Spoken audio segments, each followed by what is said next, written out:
वनतारा प्राणी संवर्धन केंद्रात उपचार घेत असलेली महादेवी हत्तीन अर्थात माधुरी लवकरच पुन्हा नांदणी मठात परतणार आहे। यासाठी नांदणी मठ, महाराष्ट्र शासन आणि वनतारा संस्था संयुक्तपणे सर्वोच्च न्यायालयात पुनर्विचार याचिका दाखल करणार आहेत। महादेवीसाठी नांदणी मठ परिसरात वाळूचा हौद, हायड्रोथेरपी तलाव आणि लेसर थेरपीसह अत्याधुनिक पुनर्वसन केंद्र उभारण्यात येणार आहे। अनंत अंबानी यांनी लोकभावनेचा आदर करत हा निर्णय घेतल्याचे वनतारा प्रशासनाचे सीईओ विहान कनी यानी पत्रकार परिषदेत सांगितलं। नमस्कार सभी कोल्हापुर वासियों को वनतारा की तरफ से पहले तो मैं बोलना चाहता हूँ जय भवानी और जय शिवराय।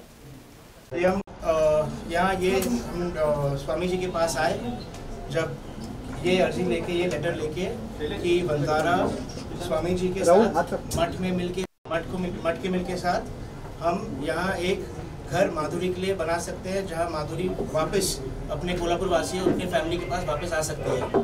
मैं खाली ये कहना चाहता हूँ कि ना वनतारा ना अनंत अंबानी जी जो वनतारा के पीछे इतना उन्होंने अच्छा काम किया है, किसी का कभी भी यह उद्देश्य नहीं था कि हम किसी को भी ठेस पहुँचाए, कोई भी सेंटिमेंट को हर्ट करे। ये अननोइंगली हुआ है, कोर्ट के आदेश के हिसाब से हमने काम किया और उस आदेश के कारण लोगों ने हमको दोषी ठहराया। पर मैं खाली इतना कहना चाहता हूँ कि उनका उद्देश्य एक ही है कि जानवरों का भला हमेशा हो। हम करें, मठ करें, मिल के करें, हमने किसी को कभी भी दुख करने का उनका प्रयास नहीं था।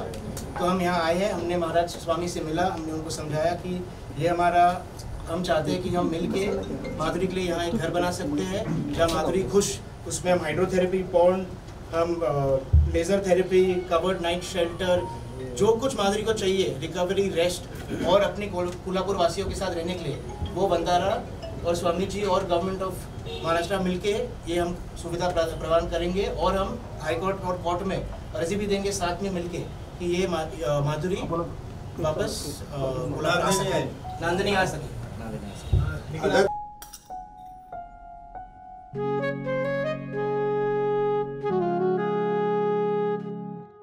बाबा, आज येताना बासुंदी घेऊन या ना। अगं, कालच आपण आईचा वाढदिवस होता म्हणून आणली होती ना। ऐकलं, गोकुळची बासुंदी पुन्हा खावीशी वाटतेय। खरं सांगू, मलाही खावीशी वाटतेय। पुन्हा पुन्हा खावीशी वाटणारी गोकुळ बासुंदी।